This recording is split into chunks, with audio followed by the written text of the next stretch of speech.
I also understand that you have a love for comics and related culture. Would you say that it falls along the same lines as your passion for video games? In ways, yeah, but in other ways, no. One, I have nowhere near the knowledge base that I do on comics that I do in video games. I don't know nearly as much about them. Growing up, my brother was into comics. He was huge into the X-Men, and my dad loved comics when he was growing up, so my dad was supportive of my brother being into comics. I remember my brother getting this volume of like Marvel's greatest over the past 20 years or whatever, and we read that thing into the ground for 3 years, and it was just snippets. It was issues, from various important arcs. But I never really got into them myself. In 2001 or 2002, I moved into an apartment. It was my second apartment that was almost directly across the street from a comic book shop in Buffalo, New York. And I wandered in there the one day, just bored out of my skull. I wanted something to do. And I discovered what's known as, indie press comics. A lot of these don't deal with capes or superpowers or anything like that. A lot of them are just stories, what I think is basically just called these days a graphic novel. That term is even broadened, but back then a graphic novel was generally a non-cape book that dealt with, the everyday life of a person. It was a story in pictures, and I loved them, and I got into them, and I avoided cape books, as they call them, for a long, long time. But then I bought Dark Knight Returns by Frank Miller. I don't care much for Frank Miller in general, but that book is fantastic, and it led me to believe, okay, maybe this is something I could get into. So I bought a couple Batman books here and there, over the next few years, and I liked them. I liked reading Batman. I was always like, Batman's as far as I'm going to go. But about 5 years ago, I just kind of gave in and started buying more. They're not always stories you can take seriously, comics, especially superhero stuff, but it's a lot of fun. And I think by not knowing as much about it as I do video games, I don't want to sound jaded on games, but the joy that I get from, a good comic arc is almost more fun these days. And I don't think I'll ever get into it as much as I did games, because games has been a part of my life for so long. But I mean, just these past 3 days, I've been reading the story of a guy named Captain Britain who's fighting Dracula on the moon. And how could you not gain some joy from Dracula having a castle on the moon? It's just kind of ridiculous. So, I do love comics. I love going to Comic-Con. I love buying random comics that I know nothing about and reading them and seeing if they're good, bad, or somewhere in between. But in terms of, an obsessive level of knowledge like I have with video games, no, it doesn't even come close. With you avoiding cape books, did that make it easier getting into Japanese manga? Manga I always kind of kept on its own, on its side. I don't read a lot of it, actually. But because of my prior interest in anime, which is, if you look around my apartment, you think, oh, this guy's a huge anime fan. I'm not really. I have a couple of series that I really like. The aesthetic is nice, so I have some figures and stuff like that. But manga was just a natural extension of my interest in anime. I didn't think of it as comics like we think of American comics. Obviously, the parallels are so similar you might as well, but in my head I had partitioned it off. Manga was manga and comic books were comic books, and they were two separate things. Now I don't really think that way. Obviously, comics are comics are comics, so it's whatever you're reading. But I would say an interest in manga came before an interest in cape books, and I think Akira was my gateway into manga. I wanted to see what this 2-hour mess of a movie really was when you blew it up into its full tale. It started out as manga first, and then it went into an anime.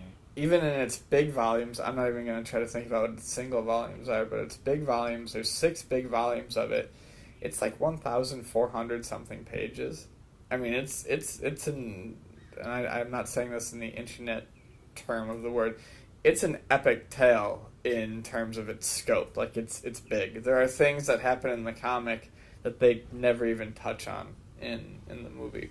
I mean, multiple things, important things, So I got into it for that reason, and I don't know, it's fun to read for the same reason that comics are. Manga tends to tackle a much broader range of subjects than traditional American comics do too, which is something I like about manga over U.S. comics. Do you remember the impact that watching Akira for the first time had on you?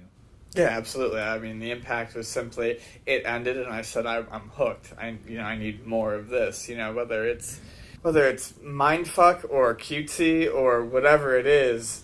That when I saw that, and I don't consider myself a Japanophile or something like that, but I saw what Japan was doing with cartoons. Yeah, I mean, at 12 or 13 or whenever I saw, Akira, and the first anime I ever saw was Devil Hunter Yoko, and there's a boob in that, so that was pretty great for me. Boobs. So anyways, yeah, I mean, you see these, and it's just they were doing so much more with the form than the U.S. was at the time, and cartoons were something that never left my life. I like the aesthetic of cartoons. I still watch cartoons. I was watching cartoons last night. I will always watch cartoons. I'm a child in a man's body, and to see the Japanese do something forward with it, tackle harder subjects, violence, sex, apocalyptic conditions, crazy bizarre sci-fi. I said, okay, I need to go further in that direction. I don't need to go solely in that direction, but I need to see more of what they have to offer, because it's just so different than what we were used to at the time.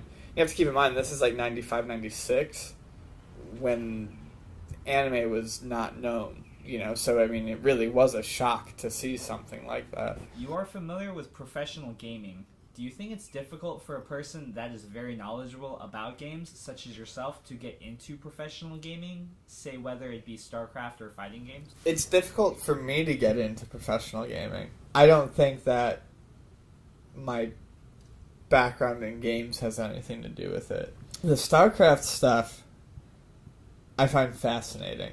I don't watch it because I don't need another hobby and I don't need another diversion, but it's really cool. And, when people tweet about it or Facebook about it, I usually read the blurbs, or whatever, the articles.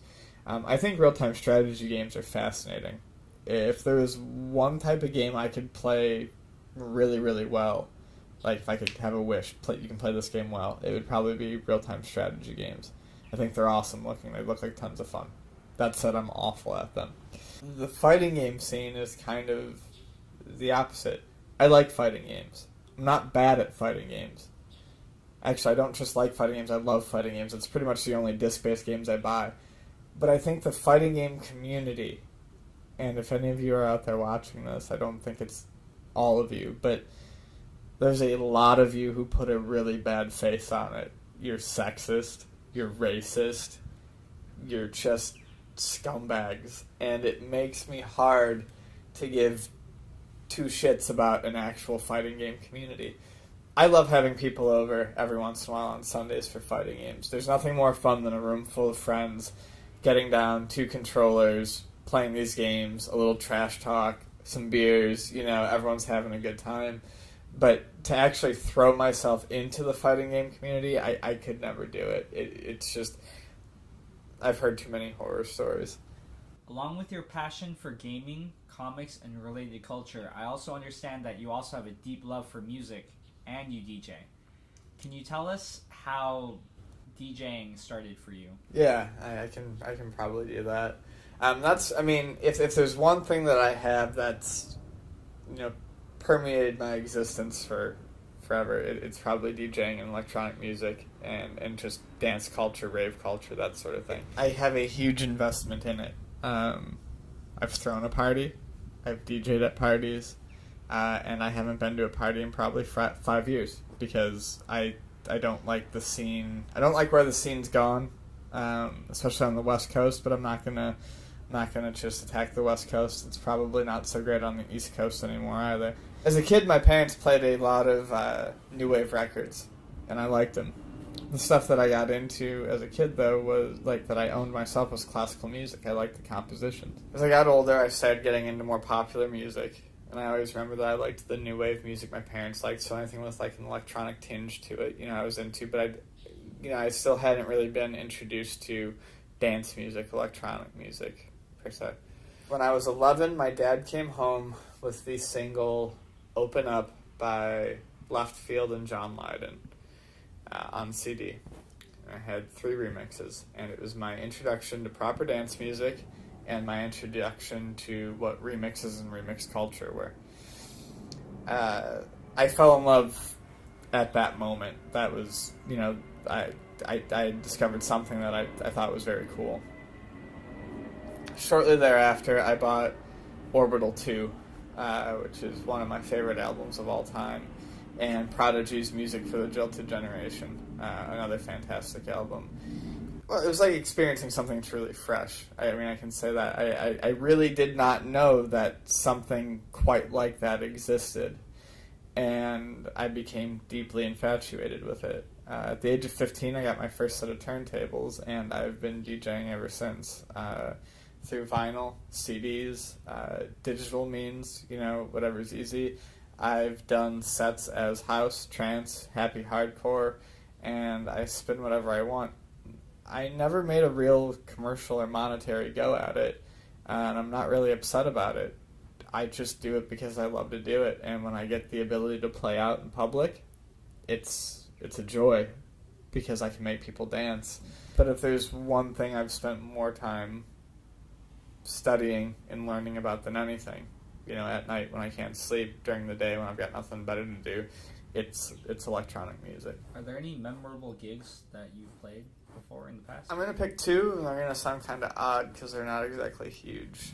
The first party that I ever threw with my friend John, we called it Starlight Zone after the level in Sonic the Hedgehog 1. We were complete unknowns in Buffalo. No offense to anyone on the lineup, including me. For as long as I've been doing it, none of us were exceptional. I wasn't bad. My brother's friend Jack was not bad. But like I said, we were all relative unknowns. And we threw this party, and I did an all-vinyl set.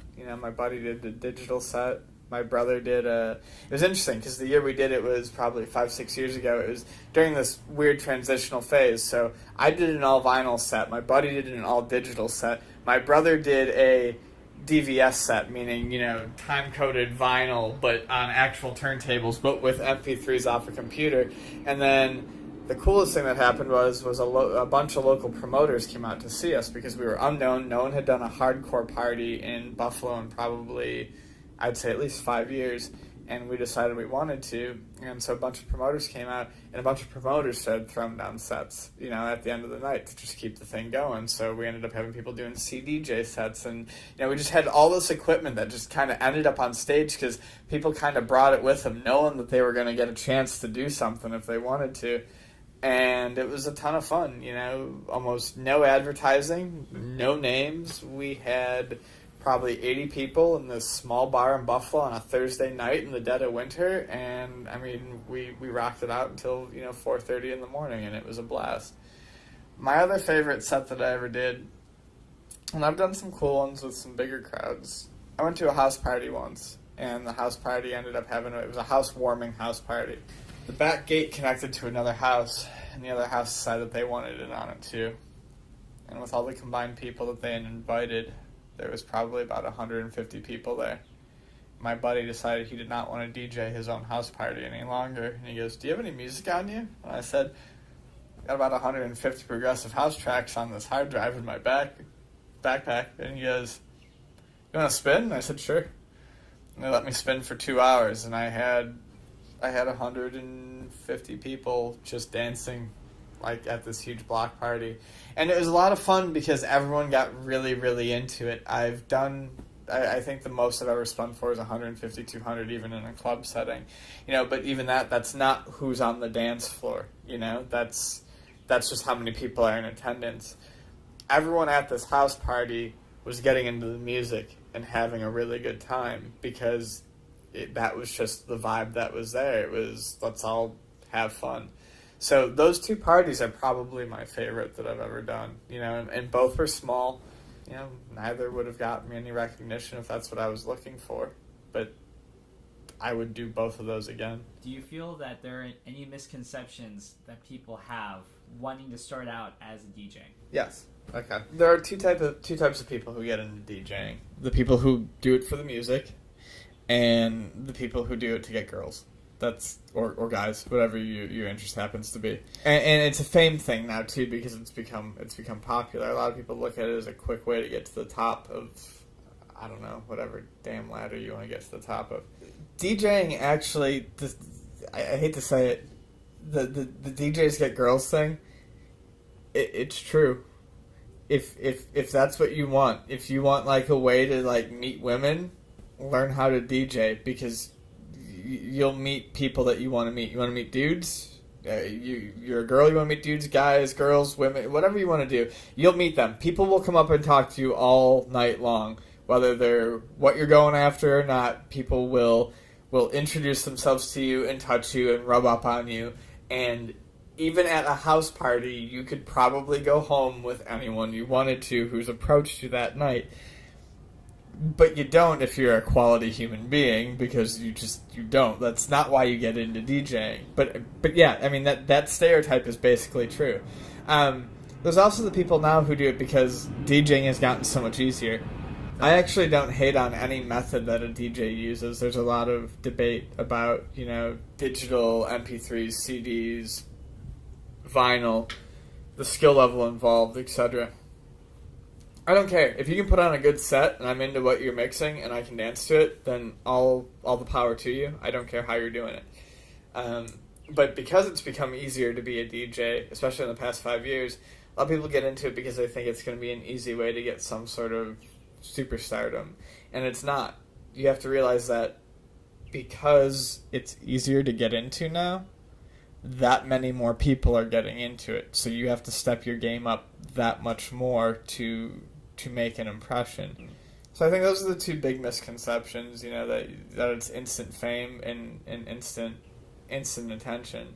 And like I said, it can definitely be instant attention, but it's definitely not instant fame. Not anymore, I mean, there's been tracks going back to the mid-90s, that sample the line, everybody wants to be a DJ, and it's true. Everyone wants to be a DJ. And now, anyone can be a DJ. So if you're not doing something exceptional, you're never going to get noticed.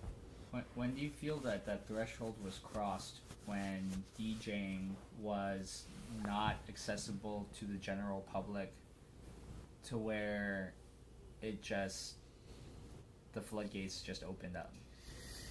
I mean, I don't know an exact date. If I had to guess, I'd probably say, really opened, burst open, probably 3 years ago. Beatport has really helped. And I think Beatport's a great resource. I think Juno Download's a great resource. I think trackitdown.net is a great resource. These are all places that will sell you dance music MP3s in high-quality MP3 format for a reasonable price, especially compared to a 12-inch vinyl. But those, in conjunction with the introduction of low-priced digital controllers, and the fact that you can get virtual DJ for next to nothing. A lot of controllers come with a serviceable version of it packaged in. That's really what started it. As soon as digital, to narrow it down further, as soon as you didn't have to learn how to beat match by ear anymore, that's when it happened. And like I said, modern DJs who might not be able to do that, if you can put together a good set that's got flow and structure and tells a story and keeps me dancing, then I don't care if you can beat match by ear or not. But as soon as beat matching by ear went away, that's when everyone got into it. Because nowadays you can literally press a button that says sync, and it just makes the beats the same, and you're good. It used to be that beat matching was a skill that would take, a DJ anywhere from 2 months to get a grip on to a year to get a grip on, and then, upwards of 2 to 3 years to really get mastery of. It's not easy. It's not an exact science. You can't write a document that teaches someone how to beat match. You just have to feel it. With you being so passionate about music, I'm sure you've been to a number of shows. Can you tell us about any memorable shows or performances that you've been to? Okay, yeah, a few. If you do that all day. Daft Punk, Coachella 90, or not 90, 2000 and, I'm going to guess 6. Whatever it was when they played Coachella. Their first US show in 8 years, basically the return to the tour scene. A band that a group that I've loved since I was in high school. I bought Homework when it came out in 97. Seeing them live finally was phenomenal, and they put on an amazing show. Orbital. I saw Orbital 2 years ago. Brief story behind that. I had the chance to see Orbital in 96. I was really excited to see them. They were the headliners for Lollapalooza in 96. And my parents were okay with me going without any supervision. I was 14 at the time. They were like, just go, come back, don't get in any trouble. My friends wanted to go, and of course I had one friend whose parents were like, no, you can't go without any supervision, you'll do drugs. And we were like, okay, well, whatever. So the one friend who had parents who didn't want him to go without parental supervision, that decided they were going to send the parent that had a broken leg and a migraine at the time. And we got through all of Lollapalooza, and we got to the headlining act, which was supposed to be Orbital. And he was like, all right, we're going. I don't feel good anymore. I'm like, this is what I kind of got my ticket for. And he was like, well, we're going, so you can either come with us or find your own ride home. And at 14, I was just like, well, fuck, I guess I have to get in your car and go. So I missed it. They never came back to the United States. Then after the Blue Album in 2001, they broke up. And I was like, well, I'm never going to see Orbital live. And my life entered a dark period of misery. And then they got back together for, I think it was actually another Coachella 2 years ago. And I was like, screw it. And to tie it back to something earlier, I sold my copy of the Caltron 6-in-1 to Pat so I could get money for the ticket to go see Orbital and close that chapter of my life. So we just tied three things together. But yeah, so Orbital, Daft Punk, and then my favorite live band that's not electronic is probably Mogwai. They put on an amazing show. I've seen them 3 times, and every single time I see them, it's just fantastic. So I do go to a lot of live shows. I don't go to a lot of electronic live shows anymore, but those are the 3 that stick out in my head.